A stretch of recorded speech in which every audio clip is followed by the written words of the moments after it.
This is Gone Racin, VSiN's premier NASCAR betting podcast. Here are your hosts, former NASCAR driver Brendan Gaughan and Las Vegas Motor Speedway's Jeff Motley. Welcome into another edition of Gone Racing. Jeff Motley here by myself in the studio, but Brendan Gaughan, he is on remote, having a little bit of spring break fun with his kids, and I'm sitting here surrounded by like 2,000 March Madness bettors, maniacs here right behind me in the sports book at the South Point Casino. Brendan, how's everything down in Mexico? Fantastic, of course, hanging out at my favorite place on earth. And of course, right now, the Motley, you're mad at me because you have a table upstairs in the massive March Madness mayhem party that the South Point has done. And you're sitting here right now going, hey, let's hurry the show along. I got to get back to my table. Yeah, unfortunately, a 1 hour show is a 1 hour show. It doesn't really matter how much of a hurry you're in. But getting into this show, Brendan, I guess we're going to have to start out. It's going to be a little bit like a rap sheet. This was a big week. Before we talk about what happened on the racetrack at Phoenix this past weekend, we got to talk about what happened off the racetrack. The Hendrick cars, as well as Justin Haley at the Collie car, which is interesting that it was Justin Haley and not Allmendinger didn't have this issue. They had some louvers, window louvers, which Kyle Larson was funny. He said, I'm not even sure what a window louver is, that did not meet NASCAR specifications. So they were docked 100 points, fined $100,000. Oh, and also docked 10 playoff points, which is a really big deal for William Byron, as we'll talk about here in a moment. And their crew chief suspended for 4 races. And then in addition to that, and we'll talk about that in a little bit more detail, Denny Hamlin, who admitted on his podcast on Monday to intentionally wrecking Ross Chastain on the final lap of the race, Denny ends up getting a 25-point penalty and is fined $50,000. What a week. Oh, yeah, well, it was the hood louvers, not windows. So the hood louvers are the things that are ducting air through the radiator and all that. And I'll start with that and say, yeah, the Hendrick cars, oh my God, look what they did. They dominated that race. And oh, wait, hold on. They dominated the race after they took the hood louvers. So whatever the hell Hendrick was doing, really, guys, you didn't need it. Well, exactly. And I think I think the biggest part of the issue there is NASCAR has told them you cannot modify any of these parts that we're getting from these standard manufacturers without our permission. And I think that's where the Hendrick guys screwed up. They modified them without asking for permission, whether it gave them an advantage or not. Well, and if this boils down to at the end of the season or at the end of the regular season, where there's 16 winners and they got to go back to points or something, this could have an effect. I mean, it could do something. Justin Haley, it hurts points wise, but I laugh and go, guys, you dominated the race without him. You probably didn't need him. Now, the Bonehead of the Month award, and it's early in the month, so I mean, congratulations, goes to Denny Hamlin. This guy's been doing this how long? And he's dumb enough to go on his radio show or his podcast and say, yeah, I wrecked him intentionally. I'm sorry. That's capital D dumb. Jeff, we did a show. We've been doing this show now for 5 years when I was still racing. I was talking about betting on myself. Of course, it was all entertainment purposes, but every week we did our deal. I said entertainment purposes, but of course I'm going to bet on myself to win. And we got permissions from NASCAR. We it was a fine line. We had to be gentle with what we talked about, but we were able to do that without getting a fine. Denny has a podcast now for 5 weeks and has got himself a massive fine for being stupid and opening his mouth saying I wrecked a guy intentionally. I'm sorry. That takes this to a whole new level in my eyes. Well, and and we've seen this happen before. I mean, remember a few years ago, and it's been a while ago now, Dale Earnhardt Jr. Intentionally spun himself out to get a caution so he wouldn't go a lap down at Bristol. Yep. And once he admitted Stupidity extreme again. All right. I mean, look, this stuff goes on all the time. But guys don't talk about it, and they certainly don't go on their podcast and talk about it. And, I would understand if this was a rookie driver, but for crying out loud, Denny's been in this deal quite some time now, and he should have known something was going to happen. I don't think Elton Sawyer and the NASCAR folks really had a choice but to do something, right? No. Look, just like when Junior did it, it was stupid. I'm sorry, you don't go and tell everybody. On the radio, Shane Wilson and I, Brian Barry and I, my 2 longest tenured crew chiefs, we would have a code word when we were pissed off on the radio. If you wanted me to, get even with somebody, I would get mad and be upset. But you don't go out and say, oh, hey, I'm coming for I'm going to wreck that dumb SOB, and then 2 laps later you get him. That's not smart. That's just it. You got to learn. I don't care if you're 18 years old or in these two guys' cases 40 plus years old. Dumb, just dumb. And the thing about about it was, keep your mouth shut. The thing about it was Denny didn't want to lose all these positions. Well, guess what happened?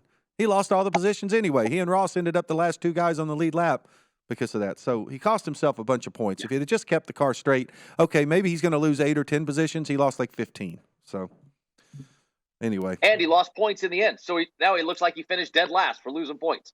No. So how'd that work out for you? No, you're exactly right. Now, the guy who probably, I know you mentioned Haley, and yes, it's going to be a big blow to Haley, but the other guy who, to me, takes a huge hit right here is William Byron. William Byron has won the last 2 races. He had amassed about 8 or 9 playoff points already, way more than anybody else out there, and he just lost 10 playoff points. And I tell you, when you look at that situation last year, like go to Martinsville, where Chastain did his Hail Melon and was able to beat out Denny Hamlin by 1 point just to get into the next round of the playoffs, losing 10 playoff points for all of these guys, it may not keep them out of the playoffs, but once they get in the playoffs, it is certainly going to affect them.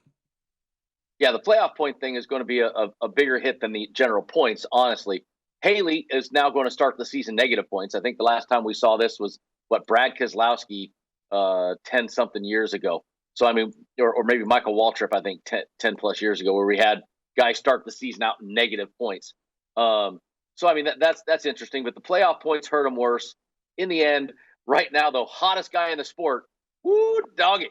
You got to say it's got to be William Byron taking the top spot on the hottest guy in the sport category. He's either the hottest guy in the sport or the most fortunate guy in the sport. Because now, look, we'll give him credit for the fact that he had to be up there, right? He had to be in contention. But 2 weeks in a row at Las Vegas, as well as at Phoenix, he's been running second or third and a late race caution. And there's no question at Vegas, Kyle Larson had the race won, late race caution, Almirola. Then we get to Phoenix. Kevin Harvick has the race won, late race caution, Harrison Burton, which Wyatt is still cussing Harrison Burton, I think. We're all mad about it. But the pit crew, had Harvick. 3 winners. Pit crew had 12-1 on Harvick to win. So Wyatt's not suitable for work texts that he was sending after Harrison Burton spun out.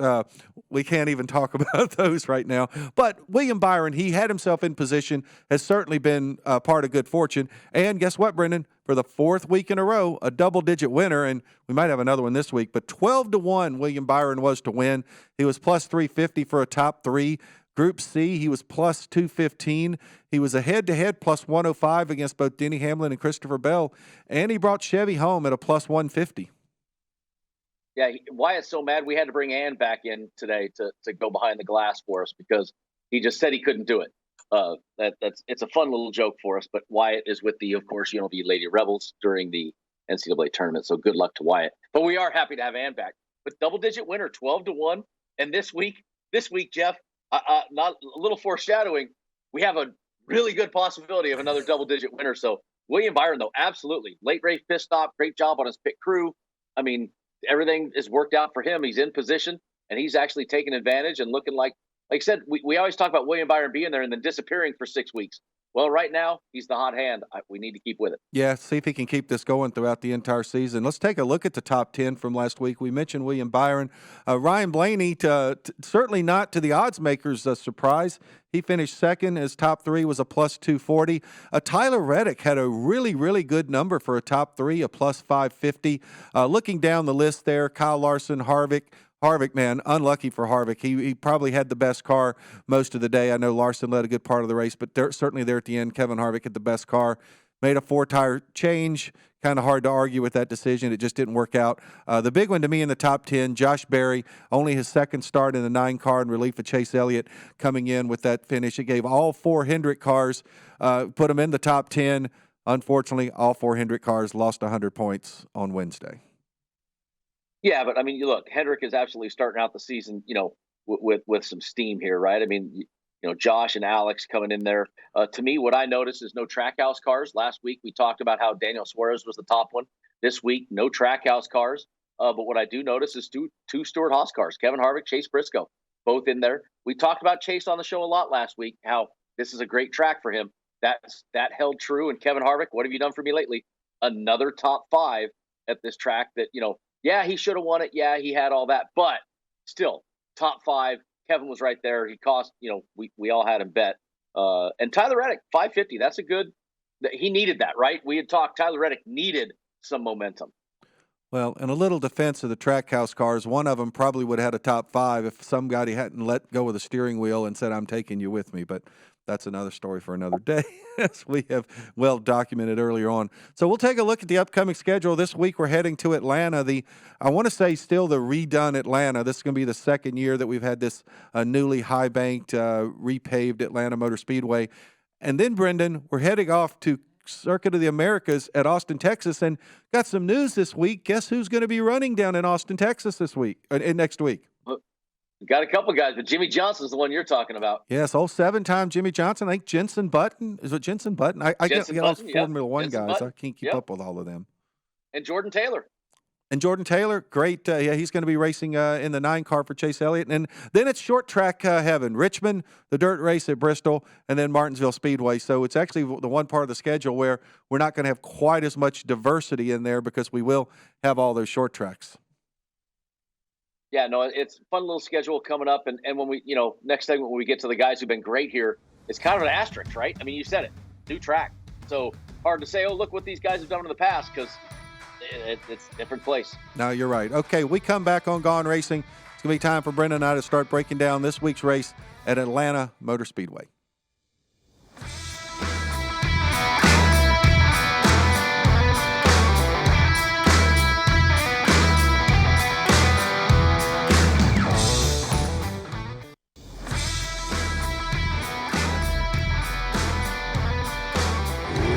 This is Gone Racing, VSiN's premier NASCAR betting podcast. Here are your hosts, former NASCAR driver Brendan Gaughan and Las Vegas Motor Speedway's Jeff Motley. That's Jeff Motley in the studio today. Brendan is remote. He's enjoying a little bit of spring break with the kids this weekend, but we are talking all things Atlanta Motor Speedway, the Ambetter Health 400 now. This track opened back in 1960. It's a quad oval, very similar to Texas and Atlanta, but Brendan, they made a huge swing at this thing, made a big change before the 2022 season. We really saw this track kind of morph into a mini Daytona Talladega with the packs that they're running and the tapered spacers. We used to refer to them as restrictor plates on the cars. And Brendan, the guy who's won the last 2 races, won this race last year. So William Byron definitely got to be going in here feeling a lot of confidence. And also the Hendrick cars swept both races. Chase Elliott won the second race at Atlanta last year. We know he won't be running. Josh Berry will be in his place. Yeah, I mean, looking at the stats, you can't really say that you take the old stats of this place and run with it. But the Hendrick cars got a hold of it quickly. William Byron definitely was great last year. A name that's not on this list on our best run guys is Ross Chastain, who in the 2 races last year, Jeff, second and second. So gotta look at that, and say, hey, he really did like it this year. And Daniel Suarez, 4th in the first race. So, there's some names up here that ran really well, 4th and 6th, as a matter of fact.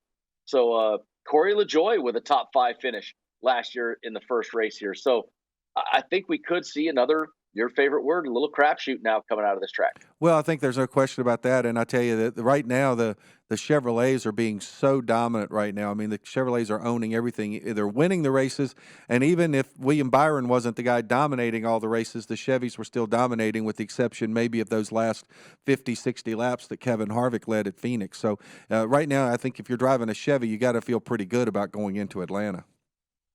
Yeah, I mean, and like I said, the history here we're not going to talk a lot about, because totally diabolically different racetrack. So not the one I grew up racing, not the one I know. This is a totally different style, and it's more towards the Daytona. So I'm going to give you more stats and information off of the Daytona Talladega races than I am the traditional Atlanta race. Well, let's get into the odds to win. We talked about how we've had a double-digit winner in each of the first 4 races. Great opportunity to have that happen again. Only 2 guys in single digits. William Byron and Kyle Larson both are plus 900. Kyle Busch is 10-1. Bunch of guys at 12-1. Blaney, Chastain, Logano, and Hamlin. Christopher Bell is 15-1. Tyler Reddick, Brad Keselowski, and Alex Bowman at 18-1. Bubba Wallace at 20. Martin Truex Jr., Kevin Harvick, Daniel Suarez, Chris Buescher all coming in at 25-1.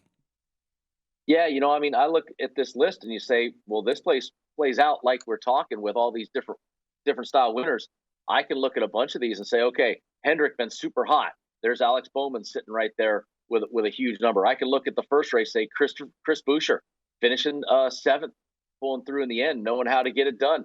I can go back and say Martin Truex Jr., a guy that doesn't like Daytona and Talladega, probably isn't going to like it here. He got a top 10 in one of the two races last year, but still not a huge fan of Martin Truex racing at super speedway style races. So there's some numbers, though. Daniel Suarez is the one that jumps right off to me immediately. And Joey Logano, who we always talk about how great him and Denny Hamlin are, 12 to 1s, 25 to 1s. I'm all across the board and like them all. Yeah, and the other guy, one guy you did not mention, who we know is very, very strong when it comes to these type of racetracks, Bubba Wallace coming in there at 20 to 1. He's always a factor at Daytona, Talladega, and ran well in these races last year. I think he had some misfortune in one of them, but he ran well in both of them. Yeah, Bubba has done well, as we always talk about at the Daytonas and Talladegas. He had a fender bender at the end of one of them with an 8th place stage, and the other one, don't remember what happened, just a 14th place finish. So not sure. I can't, don't remember without going back and watching the tape on that one. But he is great at these places. And when we get to the second page, Jeff, there's a ton of guys that I think we got to be can be very dangerous at this place. Yeah, no question. In fact, we'll start right off. The guy right at the top at 30 to 1, Ricky Stenhouse Jr., the Daytona 500 winner. Certainly a track that plays right into his hands. Also, Eric Jones, Austin Cindric, the 2022 Daytona 500 winner, and Eric Almirola all coming in at 30 to 1. Chase Briscoe and Austin Dillon, another guy very well known on these type racetracks, is pretty strong. They're both 40 to 1. Ryan Preece, Josh Berry, Corey LaJoie, AJ Allmendinger all at 50 to 1. Michael McDowell, Justin Haley at 60, Todd Gilliland, Noah Gregson, Ty Gibbs all at 80, Harrison Burton, the bane of Wyatt's existence, 100 to 1. Okay, that's funny. I can't wait for Wyatt to listen to the show back, after we're done. So what gets me here is I look at some of these numbers and I go, okay, well, the problem I have with Ricky Stenhouse, we talk about how aggressive Ricky is, right? 2 races on this new Atlanta, both of them wrecks. And I think the reason is his aggressiveness does not play well to this tighter racetrack. Even though it's a super speedway now, it's still tighter than Daytona Talladega. So I get a little more nervous than I normally do with Ricky Stenhouse. But then you look at a Harrison Burton. Here's a guy that, we said was probably not, let's say, our favorite guy last year. We kind of poo-pooed him a little bit, didn't do well. Harrison Burton come in with a 10th place finish, 7th place stage points, led 9 laps in the fall race here, in the summer race here. So, even all the way down to 100 to 1, we can make arguments for these guys. So for me, betting anybody to win this week, I can make an argument, I think, Jeff, for what, 12.5, 2 dozen people. I think I'm staying away from betting to win this week. Yeah, and there's a guy sitting over there at 50 to 1 who's never won a race in his career, who was leading this race with 3 laps to go last year on the final restart, and Corey LaJoie. That'd be Corey LaJoie. And Corey's having his best year ever right now. I mean, he's certainly off to a better start than he's ever had in his career. Yeah, Corey led 20 laps last year and had that famous restart at the end that things didn't work his way, but he was fantastic. Here, Justin Haley even had it. Remember, this is part of that string that calling cars looked really good, and we kind of went, wow. And remember what the ECR Motors and Richard Childress teams can do in those super speedway races. So here's another one. Do you like Kyle Busch again? I'm going to go off the history of how much Kyle Busch absolutely hates super speedway racing and say I don't bet him. But who finished second this year in the Daytona 500? Kyle Busch. So. Well, and I think Kyle likes these Chevys that he's driving right now. So I won't be surprised to see Kyle find his way up there. Okay, let's start taking a look at our top 3s. They're going to mirror the odds to win, but boy, big difference in the numbers here. William Byron and Kyle Larson are plus 250. Kyle Busch plus 300. Ryan Blaney, Ross Chastain, Joey Logano, Denny Hamlin plus 350. Christopher Bell is 450. Tyler Reddick, Brad Keselowski, Alex Bowman at 550. Bubba Wallace 600. Truex, Harvick, Suarez, and Buescher all at 800. So I'm going to take the same theory we take on super speedways and go team racing, right? Going to pit the teams against each other, which automatically puts Toyota down on the list for me, which means that looking at the Denny Hamlins, the Christopher Bells, the Tyler Reddicks, these are guys that I like a lot, but There are not enough Toyotas to help push these guys to the lead. So I don't like it. I do look at the Chevys and how well they work together. I look at the Fords and how well they work together. I'm probably going to be lumping together those Chevys and Fords this week to make my picks. Yeah, I think it's just the guy that I've kind of focused in on a little bit there is Bubba Wallace, because it's just he runs so well at these tracks. And my guess is with his team owner, Denny Hamlin, being so good on these type racetracks, wouldn't surprise me to see him running up there. Okay, let's take a look at we got any longer shots probably on our top threes. Stenhouse, Eric Jones, Hendrick, and Eric Almirola are plus 900. Chase Briscoe and Austin Dillon are each 10-1. Ryan Preece, Josh Berry, Corey LaJoie, and A.J. Allmendinger are 12-1. McDowell and Haley are 18.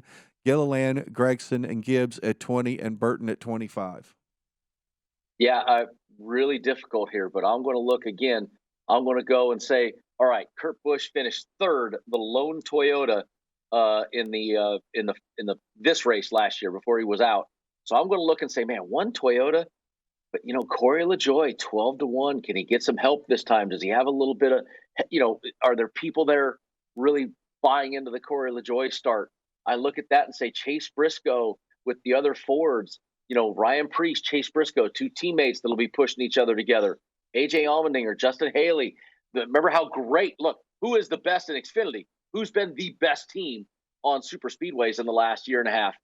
2 years, 3 years, maybe. Yeah, it's them Collie cars. Collie cars, yep.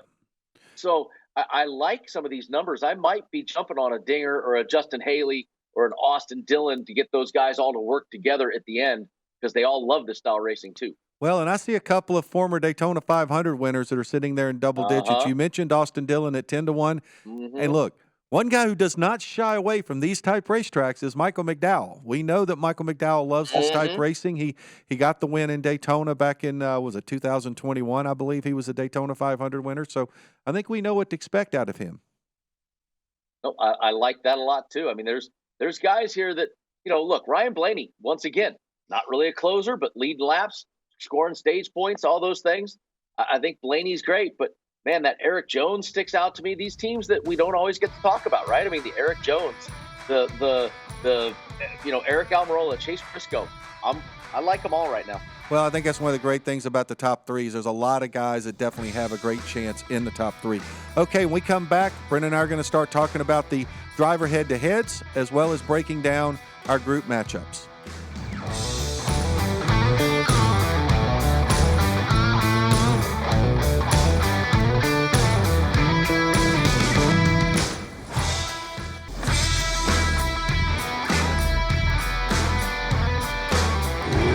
This is Gone Racin, VSiN's premier NASCAR betting podcast. Here are your hosts, former NASCAR driver Brendan Gaughan and Las Vegas Motor Speedway's Jeff Motley. Want to rewatch any part of today's show or any past show? Check out the Gone Racing podcast. It's free and available now at vsin.com/podcast or wherever you get your podcast. We give you all the latest news, odds, and everything you need to know to head to the betting counter before each NASCAR Cup Series race. And while you're there, catch up on all the other VSiN shows as well. It's vsin.com/podcasts. Well, Jeff Motley here in studio. Brendan Gaughan is with us remotely this week, enjoying a little R&R with the family, and we are talking all things the Ambetter 400. Used to be a 500, I think, Brendan, so now we only run in 400 miles, a little shorter race at Atlanta than what we're used to in the past, and we're getting into our driver head-to-head matchups, and Brendan, the don't line this week is William Byron. Chastain gets a plus 105, so does Blaney, and so does Logano against Byron. I learned my lesson last week not to bet the don't line. Well, I mean, listen, it didn't work. It was going to work out with 3 laps to go, and then it didn't work out anymore. But if you look at this now, what I look at is, okay, you got Chastain, Blaney, and Logano getting 105s to Byron, which he's earned it, right? He won this race. He's hot right now. But then you got Ross Chastain, a minus 120 to a Blaney's even money or a Logano's even money. So that's not bad. I mean, we're now at least, those two guys are pretty strong at places like this. Ross, though, 2 seconds. But what I look at there is I go to the bottom right corner of that screen on it, and I go, Eric Almirola plus 115 to Kyle Busch minus 135. Hold on a second here. Wait, we already talked Kyle doesn't like these places. Eric Almirola, both races last year, would have beat Kyle Busch head-to-head. I think I found a bet that I'm going to like this week. Yeah, I think that probably when you look at the driver head-to-heads, that's probably the one that jumps out the most. I think the others, a lot of not huge return, definitely good return there. All right, let's start moving ahead to our group matchups. Our Group A, I guess there's no big surprise that we got the guy who's won the last two races, William Byron, as well as the guy who finished second in both Atlanta races last year, Ross Chastain, near the top. But Byron's a plus 235, Chastain a plus 265, and then some pretty big numbers. Ryan Blaney plus 295 and Joey Logano plus 300. That's a pretty big number on Joey there. It is, and I look back. William Byron finished fifth and eighth in the two stages, led 41 laps, had an accident at lap 170 when they had a big pileup near the front of the pack. So Byron's strong, but Ross Chastain weeded his way through both of those, third and ninth last year in the stages. In the other race, 10th, and finished second, led 42 laps, led 32 laps, led up front, knows how to do these things, aggressive, wants to be there at 265. I still normally don't like Group A, and I think I'm going to stay away from Group A. But that Ross Chastain 265 isn't a bad return. All right, taking a look at our Group B, Kyle Larson is the favorite at plus 245. Denny Hamlin is plus 270. Christopher Bell 275, and Brad Keselowski with the big number to plus 300. You're going Denny Hamlin off of his history with just super speedway racing, but last year did not do well at this place. Wreck in the first one with only a couple stage points, and then in the second one, and in the first one. Denny Hamlin, again, accident, second and first stage, only led a lap. Toyotas, I don't really like it, so I'm going to take the C-Bell and the Denny Hamlin, knock them out. I'm going to be left with Kyle Larson, Brad Keselowski. Brad Keselowski, he likes these style places, always have. As good as RFK's been going, plus 300, I kind of like that. Well, it is a good number on Brad Keselowski, and I'm kind of in agreement with you of eliminating those two Toyotas in the middle. I think a 245 is not a bad number at all on Kyle Larson. It's not like he's getting a 215 or something like that. So Kyle Larson 245 to me, I kind of like that number, but I'm with you that I think it comes down between those two. All right, taking a look at our Group C, Kyle Busch comes in the favorite here at plus 235. Alex Bowman is plus 270. And Brendan, our guy who cashes tickets in Group F, Chris Buescher, has moved up to Group C. He's plus 290 with Eric Almirola. Buescher has been the only thing that has been keeping my head above water in our picks, but I just don't think I can go Chris Buescher in a Group C. Look, he's all the way up from Group. It's like you go from F to C and week to week. Goodness gracious. But the only problem I have here is I've already talked. Kyle Busch, not different Kyle Busch this year, but not notoriously like Kyle at these style places. I can discount that. Alex Bowman. Alex Bowman, normally not too bad. Doesn't dislike these places. Those Hendrick cars are strong. But I just talked about Eric Almirola, how head-to-head versus Kyle. So I like him versus Kyle right there. Chris Buescher, though, our man that cashes tickets. How long do we ride the hot hand? It may be Group C, but I still love me some Chris Buescher. Well, oh boy, it is Group C. It's all the way up in Group C. I so want to take Chris Buescher. I can't do it in Group C. I think I'm changing my mind a little bit from you on Kyle Busch, and maybe it's all because of seeing how well he ran at Daytona. I just feel like Kyle Busch's attitude has changed a great deal this year for the positive. These Chevrolets are so strong. And I just think the way that he's run, this year at Fontana, I like Kyle Busch right now. I just think he's feeling pretty good, and I think on these big high speed fast racetracks, I just think he feels a whole lot better about things, and I like him at plus 235. I know it's the favorite, but I still really like Kyle Busch there. Put your money where your mouth is. Okay. Well, guess what? I might be doing that. I might foreshadowing a little bit here. All right, our Group D, Daniel Suarez and Bubba Wallace come in as the co-favorites at plus 265. Tyler Reddick is plus 270, and the guy who dominated the end of the race last week before the final caution, Kevin Harvick, coming in at a plus 285. Yeah, here's what I look at here. We've talked. I'm a broken record, right? I keep talking about the Toyotas not having enough, manpower there, human manpower there to move the needle for me. So I know we like Bubba and I know we like Tyler, but I just don't like them without any help. So now I go back to Kevin Harvick and Daniel Suarez. Love Kevin Harvick, but honestly, if I was still running in Atlanta right now at the age I am, I'd be a little tentative. at this place right now. That's super fast. Atlanta's always had big hits. I think Kevin's going to be a little leery of it. How about your favorite, 265? That's a great number for a 265 for a guy that was top 10 in both races last year, 6th and 4th. I like Daniel Suarez. Well, That's my easiest group so far. Well, I will say this. I I like your strategy on that group. I definitely do, and I could certainly see that Suarez would be the favorite. I think I'm staying away from this group, but your reasoning makes sense. So I can see where you're coming from, and I like the process of elimination. I'm with you. I like Suarez in this group. All right, Group E. To me, that was my easiest one, Jeff. That was my easiest group right there. That was the one that I look at and go, it stands out to me. I mean, Harvick, love him, but man, I just would. I guess we know who you'll be picking in the next segment. Oh, that's easy foreshadowing.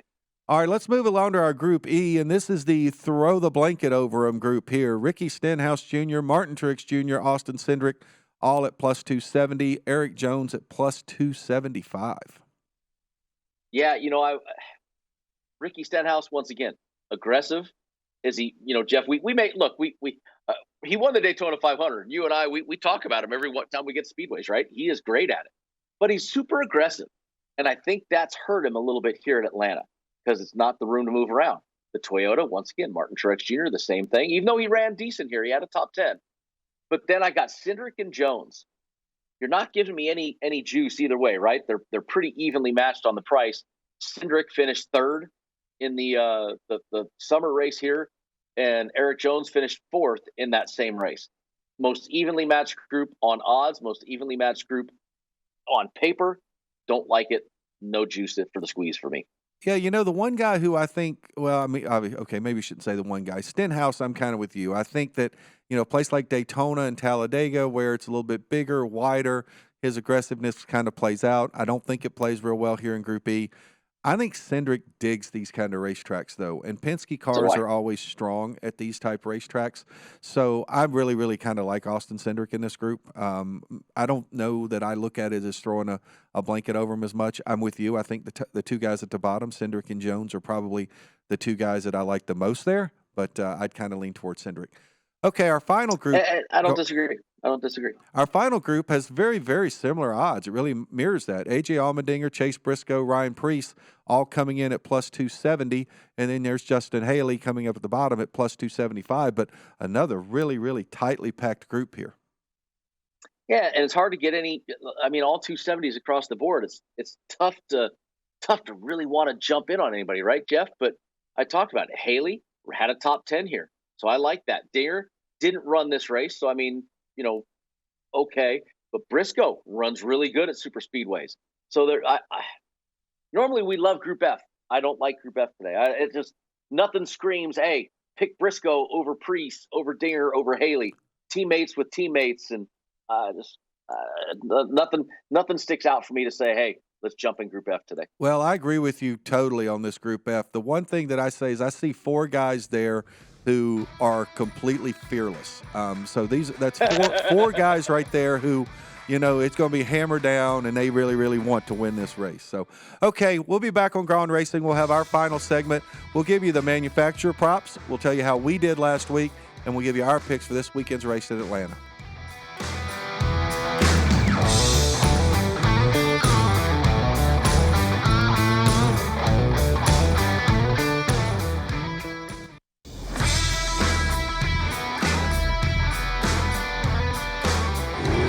This is Gone Racin, VSiN's premier NASCAR betting podcast. Here are your hosts, former NASCAR driver Brendan Gaughan and Las Vegas Motor Speedway's Jeff Motley. Jeff Motley here in the studio at the South Point Hotel Casino. Brendan is remote, enjoying a little vacation time this week. And Brendan, we're getting our final group of odds for the weekend. It's the manufacturer props for the race here, the Ambetter 400 at Atlanta Motor Speedway. No big surprise here. Chevy comes into the favorite at a plus 110, the Ford's at plus 180, and the Toyota's at plus 290. The way the Chevys have dominated, I'm almost surprised they don't have a negative number beside their name. I was just thinking the same thing. We had that a couple weeks ago, and I would have actually thought them to be negative this week, but did not work out that way. And Jeff, what's fun about doing this from my favorite place in Mexico, in Baja, is the amusing show I'm getting behind the camera that you can't see. So, I'm looking this way. And right now I have munchkins with pipe cleaner sunglasses over their face, and they're doing the truffle shuffle and dancing all over the house. And it's very amusing watching. I'm doing a show, watching a show. And they really think that they're going to distract you. They don't understand how professionally unprofessional that you are, that you're able to do what you're doing without cracking up. Well, it's professionally unprofessional is our motto. Normally I'm able to, they're getting me pretty good right now. They're it's rather amusing. Well, good. Go. They have now finally officially distracted you. So, okay. All right. So, would you agree with me, though? Chevy should be Chevy should almost get a negative number, right? I'm surprised it actually isn't. I mean, we had that, what was it? California or Vegas showed up at minus number, one of the two this year. I can't remember which. And this race, you look at the last, Chevrolet 1, 2, 3 at the summer race, and this one Chevrolet 1, 2, 4, 5, 6 in the spring race. So I think 110 is a great number for how many Chevys have been running good here. So I like that 110. Yep, I'm kind of with you on that one. It's kind of hard to go away from that. All right, let's take a look and see where we are on the odds for the championship right now. We know how much they evolve, and we've seen certainly guys going in different directions. William Byron, he's down to a plus 800 from opening the season at 12-1. Kyle Busch a plus 700. The guy who's gone the other way, mostly because of his injury, Chase Elliott, he is up to 10-1 right now. There you go. Preseason plus 550. I think everybody knows he's probably going to miss 4 or 5 more races.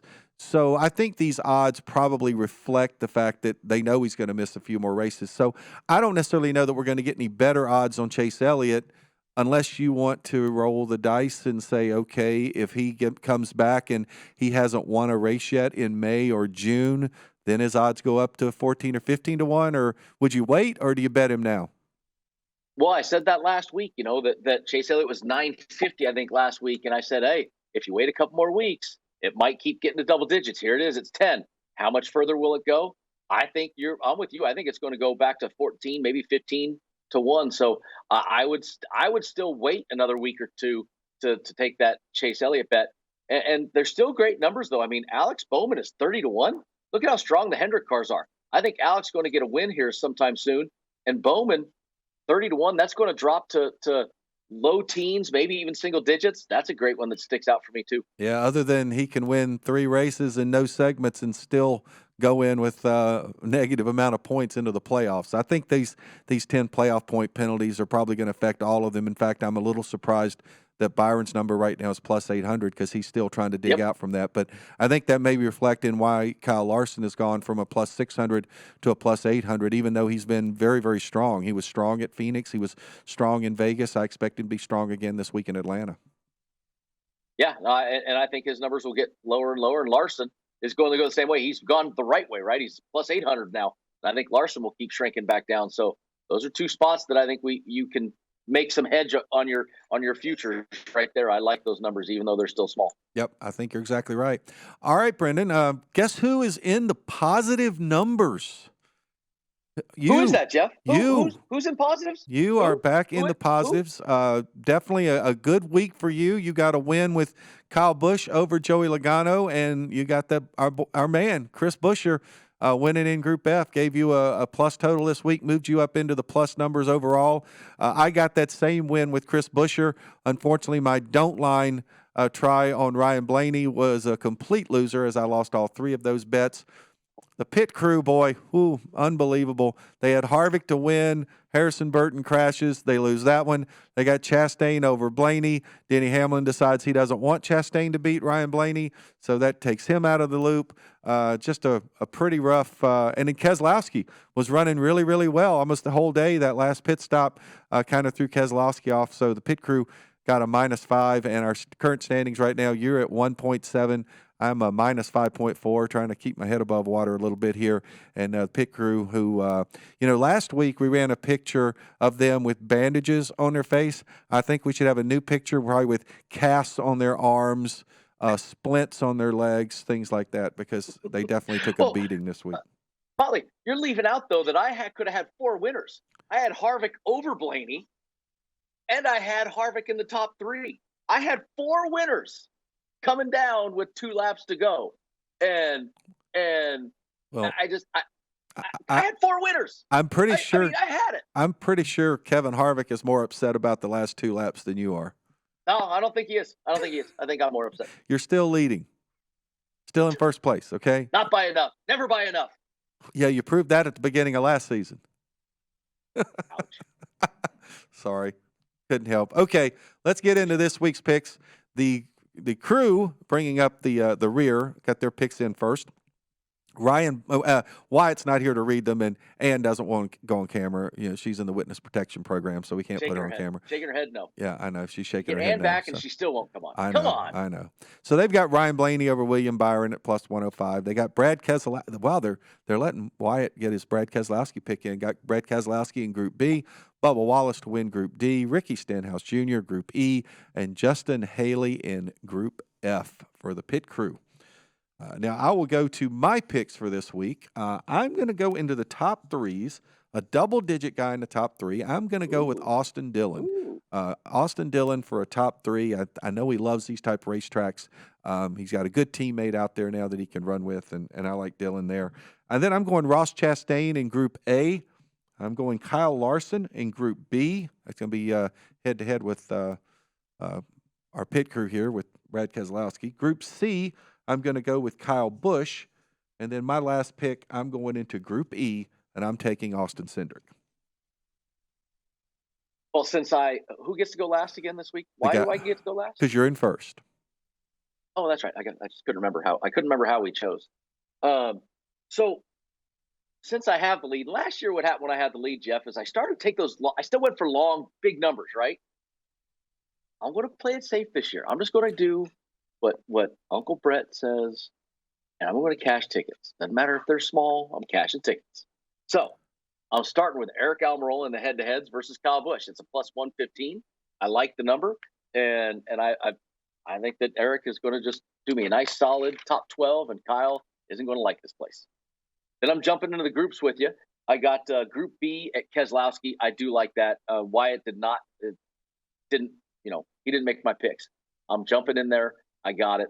I'm going Group D with Suarez. I like Suarez. We talked about him a bunch on the show. I think he's a good pick there. You talked me into Group E, Jeff. I was not going to do it, but you talked me into Cindric. So I got Cindric in Group E, and then Chevy plus 110. I mean, come on, man. They've been the hottest manufacturer in the sport. I can't stay off that plus 110 number, so I'm taking it. It should be minus. I'm taking Chevy as my manufacturer. Well, you are the guy that's in first place, so I guess we should take a strong look at who you're picking, because you definitely have got it going. And you're right. I looked at it last week. I mean, we all really should have had better weeks than we did. You did get into the plus numbers at Phoenix. So, all right, we got a little bit over a minute to go. Brendan, you haven't raced on this configuration at Atlanta, but people want to compare it to Daytona and Talladega, but it's kind of its own unique type of layout, isn't it? Look, it's a super speedway race, but I can tell you this, I am really, really happy I am not racing looking at this race course. It is super tight for the speeds that they got, that super speedway style pack racing. This place is so difficult to do it at. And so I'm glad I'm sitting on the couch watching this weekend, because it is difficult, but it puts on a hell of a show. Great job to the folks out there for, listen, SMI, you guys aren't afraid to take risks. And this was one of them. It's turned into a good race. Well, I was able to get down there for that first race last year, and there was no question about the excitement. I mean, we saw that for the entire weekend of what went on down in Atlanta. So it's going to be a great weekend down in Atlanta this weekend. They got the doubleheader with the trucks and the Xfinity race on Saturday, and then the Cup race on Sunday. We'll see if what do you think? William Byron go for 3 in a row? He won it last year. He's going to go for it, but I want to make sure I say good luck to Wyatt and the Lady Rebs. Our man Wyatt, he's trying for a ring, baby. Go get it, Wyatt. Yeah, we'll see him next week. Okay, we come back next week on Gone Racing. We'll break down this race at Atlanta and talk about the Circuit of the Americas in Austin, Texas.